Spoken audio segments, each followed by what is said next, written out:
Salve povo, aqui é o Zelota de volta com o segundo e talvez aí o último vídeo dessa história dos fenícios.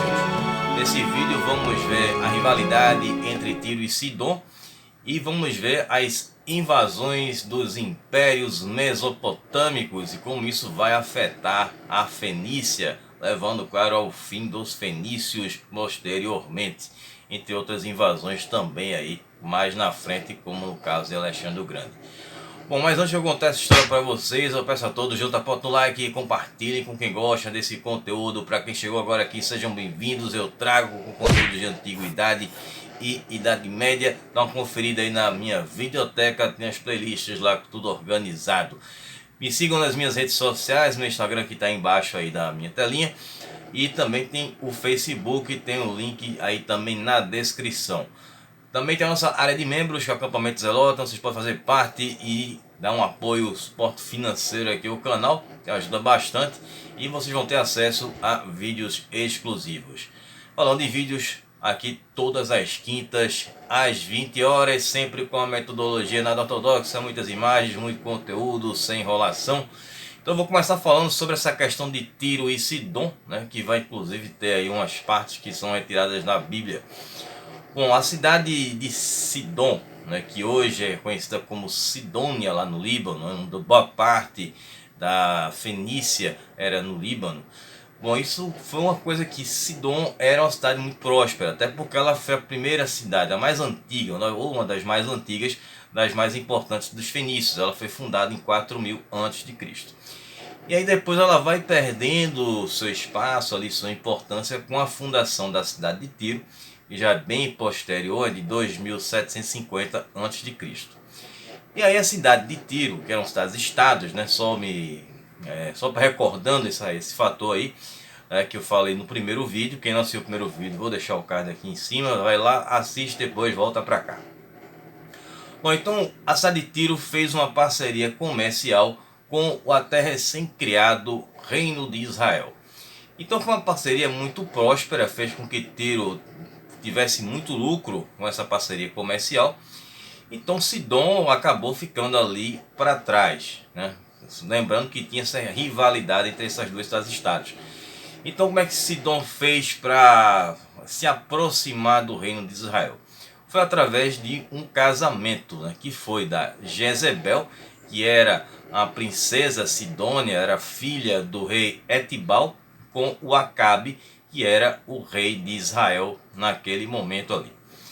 Então esse casamento ele vai gerar uma insatisfação ali nos israelitas pelo fato da Jezebel ela ter se casado com o Acabe e manteve ali a sua origem, a sua cultura, principalmente a questão religiosa de estar cultuando o deus Baal, né, no lugar de Deus, né?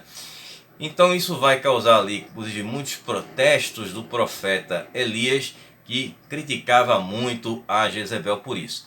Até porque o próprio Acabe ele não se incomodou com aquilo ali e permitiu que a Jezebel cultuasse ali o seu deus Baal, assim como os súditos que ela trouxe lá da Sidônia, de Sidom, né?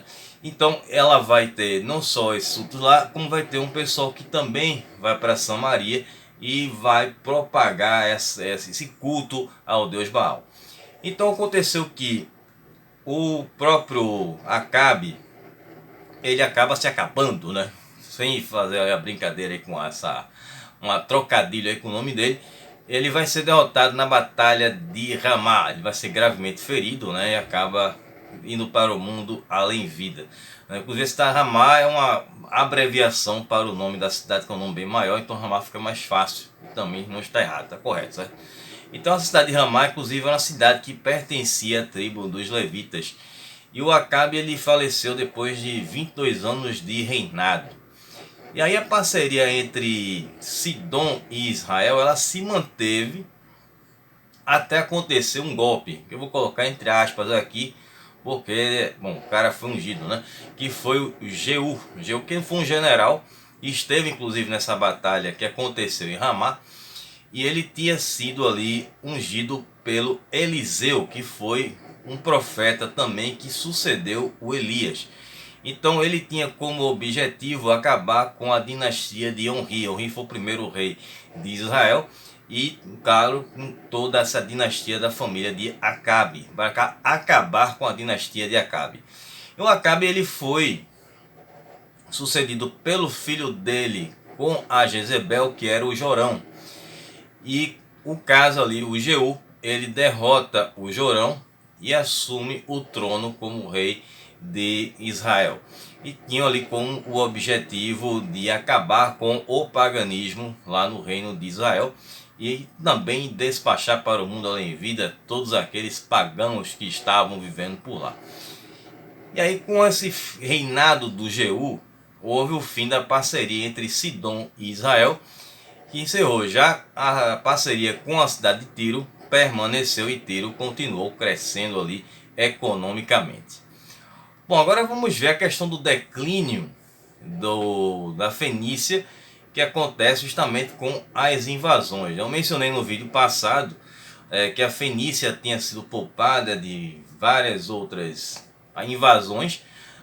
Os estados vizinhos eram invadidos, eram atacados, menos a Fenícia, talvez por conta ali da questão do comércio. Mas é quando chega a era dos assírios, que não respeitavam ninguém, não estava nem aí para nada, aí teve uma mudança, que foi um período aí em 858 a.C. a 608 a.C. Bom, os fenícios eles nunca tiveram de fato um exército, eles foram grandes navegadores, eles fundaram colônias, entre as mais importantes ali, as que foram fundadas na Península Ibérica, como eu falei lá no vídeo dos ibéricos, e também a famosa cidade de Cartago. Mas eles não tinham um exército preparados para fazer invasões, não era a proposta deles, né? Sempre o foco era o comércio e também para se defender de uma invasão. E aí aconteceu o que poderia acontecer, né? Então, dentro de um ataque, eles não teriam como se defender e enfrentar principalmente uma potência como a dos assírios, né? Inclusive que a gente viu também recentemente agora, em janeiro, aí, nessa saga dos remakes, né? Então, quando chegou com o rei assírio, o Salmanassé III, ele vai iniciar uma campanha contra os fenícios em 858 a.C. E aí, no período de 3 anos, as cidades-estados fenícias todas ficaram sobre o domínio dos assírios. Só que essas cidades elas não foram anexadas ao Império Assírio, e na época era o Império Médio, né? Que a gente viu lá nos vídeos dos assírios, e eles ficaram pagando tributos anuais, né? Com moedas, recursos naturais. Então, os fenícios eles ficam como vassalos dos assírios durante ali um bom período, né? Então eles eram tratados diferentes dos outros povos que os assírios dominaram por conta dessas boas relações comerciais que os fenícios sempre tiveram com os reinos lá da Mesopotâmia. Bom, e também teve o fator dos fenícios, eles como serem grandes comerciantes, eles poderiam ser mais explorados, mais bem explorados no caso, pelos assírios, tendo a questão dos pagamentos de tributos do que dominando aquele povo e fazendo aquele esquema das deportações que os assírios faziam, né? Então tinha a questão também da diplomacia que os fenícios tinham pelos comércios que haviam feito com os outros reinos da Mesopotâmia antes da era síria. E aí o Salmanassé III faleceu em 824 e os seus sucessores eles preferiram manter as coisas como estavam, né? A Fenícia ali como um estado vassalo, já que era uma excelente fonte de renda para os assírios. E eles não se meteram nos assuntos dos governantes fenícios, né? Eles mantiveram ali os governantes assírios, não teve nenhuma mudança.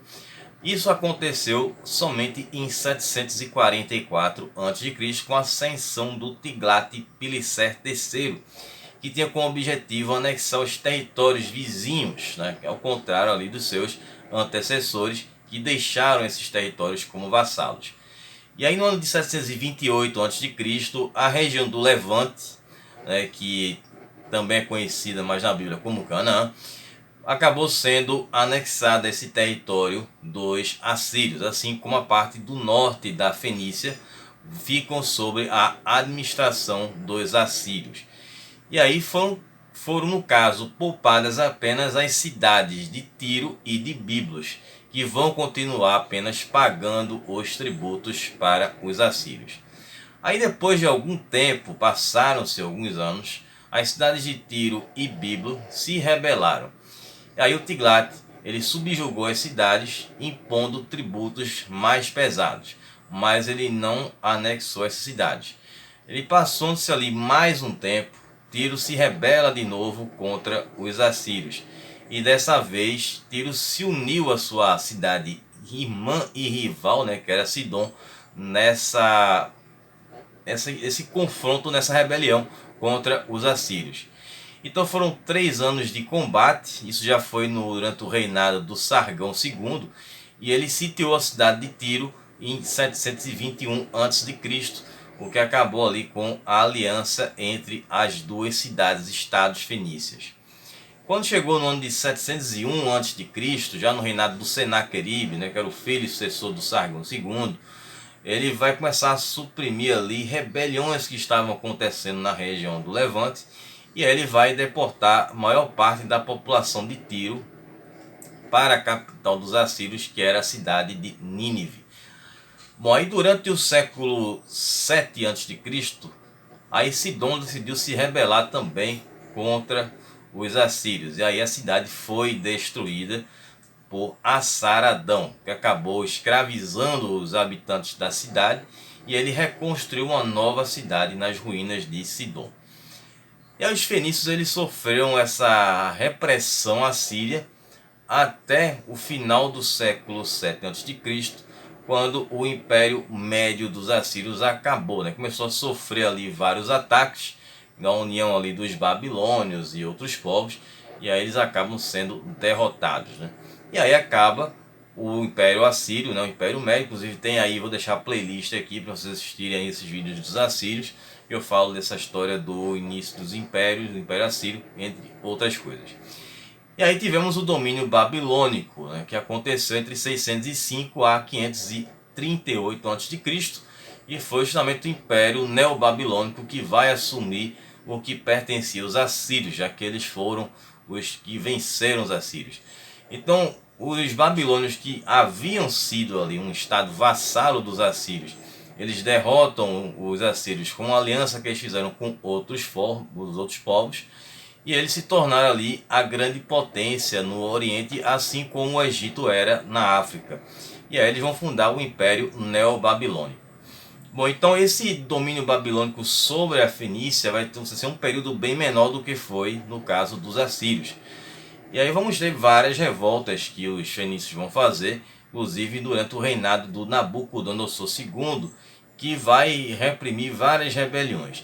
Uma das maiores que vai acontecer nessa região do Levante foi justamente em Jerusalém, que foi inclusive uma repressão bastante forte ali do Nabucodonosor II. Então nessa região do Levante, onde estavam ali os fenícios, vamos ter essas rebeliões também. No caso aí, o Nabucodonosor, ele vai sitiar a cidade de Tiro, que havia se rebelado também, e sitiou a cidade durante 13 anos. E aconteceu ali entre 587 a.C. a 574. E aí depois desse sítio que ele acabou ele não conseguindo derrotar, não conseguiu invadir a cidade de Tiro, eles fizeram ali um acordo amigável e Tiro se tornou uma república. E vai se tornar ali independente dos babilônicos, e vai ter a era dos juízes, que vai ser governada por 2 juízes que eram eleitos pela população da cidade. E eles vão ser conhecidos como sufetes. Sufetes, eles eram todos de famílias nobres lá de Tiro, e eles tinham um mandato que era de um curto período. Bom, então depois dessa era babilônica, vamos ter a época dos Aquemênidas, do Persas Aquemênidas, e vai durar ali de 539 a.C. a 322 a.C. Bom, apesar desses 3 séculos de domínios dos impérios mesopotâmicos, os fenícios, eles continuaram ali com uma certa autonomia, a sua economia chegou até a florescer, e esse padrão continuou também durante o período dos persas. Ciro o Grande, que foi o fundador e imperador do Império Aquemênida, ele derrotou os babilônios, e começou ali a explorar esses territórios que pertenceram aos babilônios. Inclusive ele conquista a Babilônia e tal. E aí vamos ter a região do Levante, que vai ser transformada em uma única satrápia, que era um equivalente a uma província. Então essa satrápia ela tinha que pagar um tributo que seria anual de 350 talentos de ouro. E aí a região fenícia foi dividida em 4 reinos. Tinha ali o reino de Sidom, o de Tiro, de Arruade, que é uma cidade que hoje fica lá na Síria, e a cidade de Biblos, né? Tem as 3 principais cidades fenícias, mais a cidade de Arruade. E aí eles vão manter uma autonomia, ao contrário de outros lugares ali, como Jerusalém e Samaria, que vão ficar sob esse controle dos persas. Aí não tem registro de sátrapas persas governando essas antigas cidades fenícias.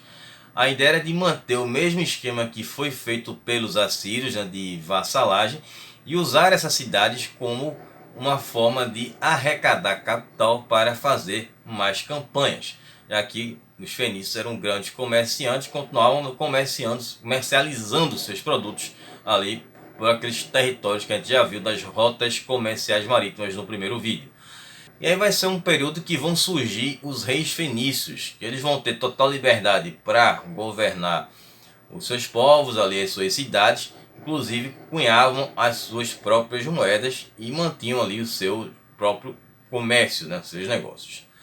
Bom, embora tivesse ali uma liberdade, né, os fenícios eles deixaram as suas cidades e vão migrar para as antigas colônias que eles foram perdendo, obviamente pela questão deles terem sido ali vassalos de outros povos.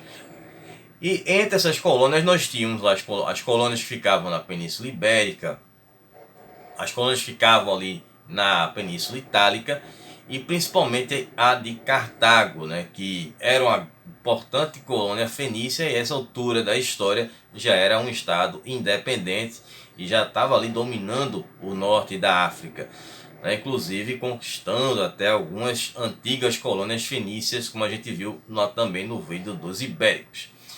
Então aconteceu uma aliança ali meio arriscada de Tiro com Cartago contra os persas, na época ali do rei Cambises II. Inclusive chegou até a cogitar fazer uma campanha contra Cartago, mas ele acabou indo, deu um passo para trás ali, ele recuou nessa ideia de fazer um ataque contra Cartago. Ele acaba dando uma punição aos tirianos, uma forma de se referir ali à população de Tiro, e por fato deles terem aceitado ali pacificamente no começo serem subjugados pelos persas, e também pelos fatos de eles serem grandes navegadores. Eles eram muito úteis para os persas nas suas campanhas marítimas, inclusive na construção de barcos e como marinheiros ali nas campanhas. Só que teve aí, claro, como eu falei, uma punição, e Tiro ele perdeu ali seus privilégios com relação a Sidom, a sua cidade irmã e rival. Os persas eles consideravam os fenícios eles muito mais aliados do que vassalos. E eles foram muito úteis, principalmente nas guerras greco-persas, sendo até muito elogiados pelo rei Xerxes I, quando eles trabalharam na construção do canal de Xerxes, que foi muito importante ali na segunda invasão persa na Grécia. E esse canal existe até hoje, sendo o único monumento de origem persa que permanece lá na Europa, tá até hoje, né? Na verdade o arquiteto era um arquiteto persa, mas os fenícios que trabalharam nessa obra. Bom, os fenícios depois eles acabaram sendo severamente punidos depois da derrota dos persas na batalha de Salamina, e por conta ali, na verdade eles acabaram sendo culpados pelo Xerxes I, que os chamou de covardes e incompetentes, né? Culpando eles pela derrota em Salamina.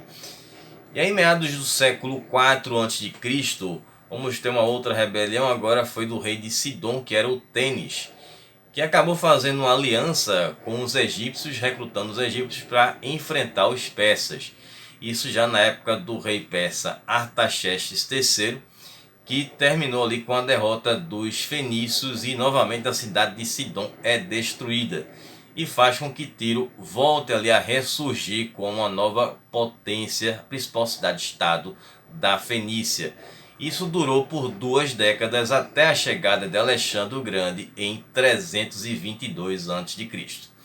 Bom, em seguida na história aqui vamos ter a conquista da Fenícia agora pelo Alexandre o Grande, agora a era macedônica. E vamos ter esse início em 322 a.C., quando Alexandre o Grande ele conquistou a região de Baalbek, né, que esse nome claro em homenagem a Baal, e ele renomeou essa região com o nome de Heliópolis. E aí ele vai marchar e subjugar as cidades de Biblos e Sidom nesse mesmo ano. Já a cidade de Tiro ia seguir o mesmo exemplo de Sidom e Biblos, que se renderam ali pacificamente para Alexandre. Só que aí teve uma situação que foi o seguinte: eles iam aceitar a submissão de forma tranquila, mas Alexandre ele queria fazer um sacrifício, né, uma oferenda no templo do deus Melkarte, né? Esse deus Melkarte ele era a principal divindade de Tiro, tanto que o nome dele significa rei da cidade. E esse era um ato que os tirianos não iriam permitir que acontecesse. Então existia uma crença na crença fenícia que um estrangeiro não poderia fazer um sacrifício no templo de Melkarte, muito menos sequer assistir a algum tipo de culto que acontecesse lá naquele templo. Então aconteceu o seguinte: eles fizeram uma oferta para o Alexandre para que ele fizesse essa oferenda dele, sacrifício, na cidade antiga, cidade velha de Tiro, e no templo antigo de Tiro. Só que claro que o Alexandre ele encarou aquilo como uma proposta inaceitável e uma ofensa. Então ele mandou mensageiros para Tiro exigindo a rendição da cidade. Esses mensageiros acabaram sendo eliminados pelos sirianos e foram arremessados pelos muros da cidade. Então Alexandre ele vai ordenar um sítio, um cerco no caso, na cidade de Tiro, e ele pegou todos os distritos que tinham na cidade antiga, né, todos os restos dos prédios antigos, para usar para fazer uma pavimentação para chegar até a cidade de Tiro, já que Tiro era uma cidade isolada, era como se fosse uma ilha ali na região da Fenícia. E aí ele pegou esses pedaços da cidade, pedras, árvores. Então ele foi construindo esse caminho, e por isso que a cidade de Tiro depois acabou ficando ligada à parte do continente. E aí depois de 7 meses de sítio, os muros de Tiro foram derrubados e boa parte da população de Tiro foi eliminada. Estima-se que 30 mil pessoas foram despachadas para o mundo além vida, sendo uma parte delas escravizadas e sendo vendidas ali como escravos, né? E teve alguns que escaparam ali na surdina. Também teve a galera mais rica ali, né, que conseguiu ali comprar, subornar o Alexandre para fugir ali de Tiro, só com a vida mesmo, né, porque o dinheiro eles deram para Alexandre. E aí teve essa galera que fugiu furtivamente, como mencionei também. Bom, após a queda de Tiro, as outras cidades-estados fenícias elas foram seguindo o exemplo de Sidom, foram se rendendo pacificamente, e aí encerrou-se a era da civilização fenícia e vai dar início a uma nova era liderada por Alexandre o Grande, que era a era helenística, né? Até depois ele falecer e chegar àquele ponto que eu falei no vídeo anterior dos generais dele disputarem seu território. Bom, espero que vocês tenham gostado, que vocês tenham entendido esse conteúdo sobre os fenícios. A gente vê como terminou a história deles. Conteúdo bem extenso e rico. Esse vídeo ficou bem maior do que eu esperava. E no próximo vídeo eu vou trazer alguma coisa inédita. Então, no caso, eu vou trazer para enquete umas 2 civilizações aí que já tiveram enquetes anteriores. O pessoal andou pedindo aí nos comentários. Vamos ver aí uma segunda chance para eles, certo? E para quem faz parte aí do acampamento Zelota, eu vou trazer um vídeo sobre a Fenícia Romana e eu falar também sobre essa importância dos fenícios para os persas. Então a gente se vê agora no próximo vídeo. Um abraço do Zelota, até lá, falou pessoal.